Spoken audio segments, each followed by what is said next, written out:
Welcome to Suji's authentic kitchen. ఈరోజు నేను చూపించబోయే డిష్ చికెన్ షోర్బా. చికెన్ షోర్బాకి కావాల్సింది మెయిన్ నెయ్యి, మెంతుల పౌడరు. ఇది చాలా రుచికరంగా ఉంటుంది. మెంతుల చేదు అనేది ఎక్కడా తెలియదు. 1 కిలో చికెన్ తీసుకొని ఒక మీడియం సైజు ముక్కలుగా ఉంటే చాలు. అలా మీడియం సైజు ముక్కలు కట్ చేసి చికెన్ని మంచిగా కడిగేసి రెడీగా ఉంచుకోవాలి. 5 టమాటాలు, 3 కరివేపాకు రెబ్బలు,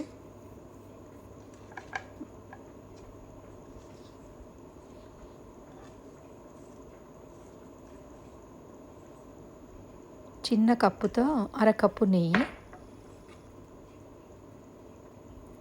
4 టీ స్పూన్ల మెంతుల పౌడరు, 2 టీ స్పూన్ల కారం పొడి,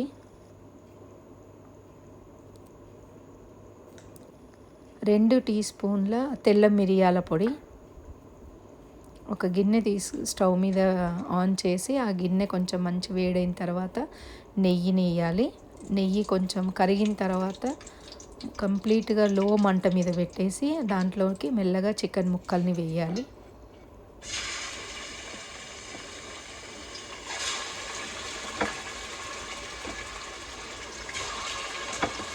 చికెన్ ముక్కల్ని వేయగానే ఉప్పు వేసేయాలి. కొంచెం అంటే టేస్ట్కి దాన్ని చికెన్కి ఉప్పు అనేది కొంచెం త్వరగా పీల్చుకుంటుంది కాబట్టి ఎంబడే చికెన్కి ఉప్పు వేస్తే చాలా బాగుంటుంది. మెల్లగా కలుపుకోవాలి.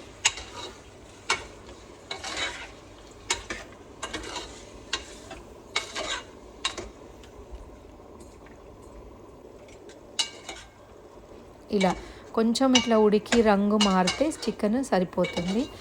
మొత్తం ఉడికేంత వరకు ఉంచొద్దు, ఎందుకంటే మనం నీళ్ళు ఎక్కువ పోసేసి దాన్ని షోర్బాలాగా చేస్తాం కాబట్టి అది ఆటోమేటికలీ బాగా ఉడికిపోతుంది. ఇప్పుడు ఒక 2 టేబుల్ స్పూన్ల అల్లం వెల్లిగడ్డ,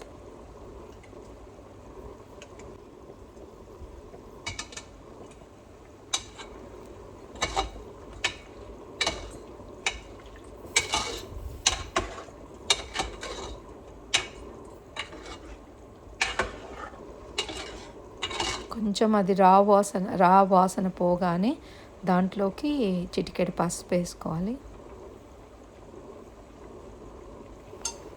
ఆ పసుపు కొంచెం సేపు మరగనిచ్చిన తర్వాత దాంట్లోకి 4 గ్లాసుల వాటర్ వేయండి. ఎందుకంటే షోర్బాకి కావాలి కొంచెం లిక్విడ్ ఎక్కువ కదా, అందుకే కొంచెం ఎక్కువ నీళ్ళు పోస్తాను. ఎంబడే కొంచెం కడిగి పెట్టుకున్న కరివేపాకు రెబ్బల్ని వేయాలి. అది కొంచెం మరుగుతూ కొంచెం ఒక పొంగు వస్తుంది కదా, ఇగో ఇట్లా ఒక పొంగు రాగానే ఇట్లా క్యూబ్ లాగా కట్ చేసుకోవాలి టమాటాలని. ఆ టమాటాలని వేసేసుకోవాలి.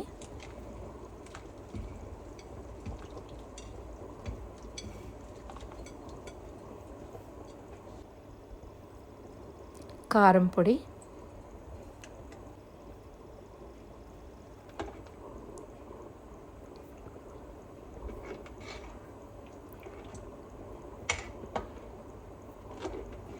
ఇలా కొంచెం మెల్లిగా కలుపుతూ ఉండాలి, ఎందుకంటే చికెన్ ముక్కలు విరిగిపోకుండా ఉండడానికి. కొంచెం మెల్లగా కలిపిన తర్వాత అలా ఒక పొంగు వచ్చిన తర్వాత ఇప్పుడు దాన్ని కొంచెం మీడియం సైజు మంట మీద మూత పెట్టేస్తే ఆ టమాటాలు అనేది కొంచెం మెత్తబడాలి. అందుకని మూత పెట్టేసి ఒక 5 నిమిషాలు కొంచెం అట్లా ఉడకనిచ్చిన తర్వాత ఇదో టమాటాలు అట్లా మెత్తబడిపోతాయి. మరీ టమాటాలు మ్యాష్ అవ్వద్దు, మరి అలా అని చెప్పేసి అలా ఎక్కువగా కూడా ఉండకూడదు. ఇప్పుడు 4 టీ స్పూన్ల మెంతుల పౌడర్ ఏదైతే ఉందో అది వేసేసి దాన్ని కొంచెం అలా కలిపేసేసుకొని, ఎందుకంటే ఈ మెంతుల పౌడర్ కూడా కొంచెము లైట్గా షోర్బాని చిక్కగా చేస్తుంది. ఉప్పు సరిపోకపోతే తగిన ఉప్పు మళ్ళీ ఒకసారి యాడ్ చేసుకోవచ్చు. ఇప్పుడు మిగతా ఈ తెల్ల మిరియాల పౌడర్ కూడా వేసేసి దీన్ని మంచిగా కలిపి కొద్దిసేపు ఇంకా మరగనిచ్చి మనకి కన్సిస్టెన్సీ ఎంత కావాలనేది షోర్బాది పెట్టుకుంటే సరిపోతుంది. అలా కొత్తిమీర వేసేసి దాన్ని గార్నిష్ చేయండి. కొద్దిసేపు ఆ కొత్తిమీర అంతా మంచిగా మరిగిన తర్వాత గరం మసాలా వేసేసి దించే స్టవ్ ఆర్పేయడమే. ఇదో ఇలా ముక్క ఎంతో రుచిగా ఉంటుంది.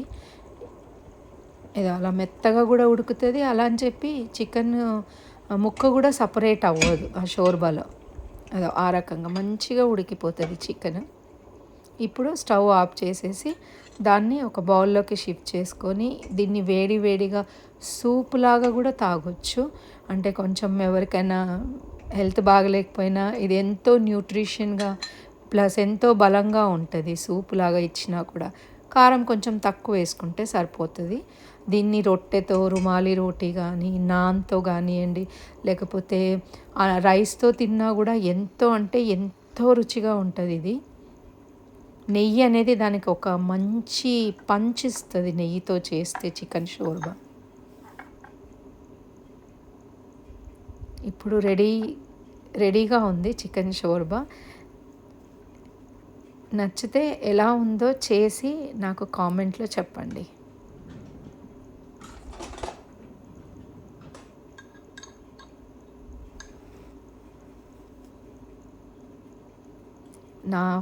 నాకెంతో ఇష్టమైన షోర్బా ఇది. ఎంత అంటే నేను ఎంత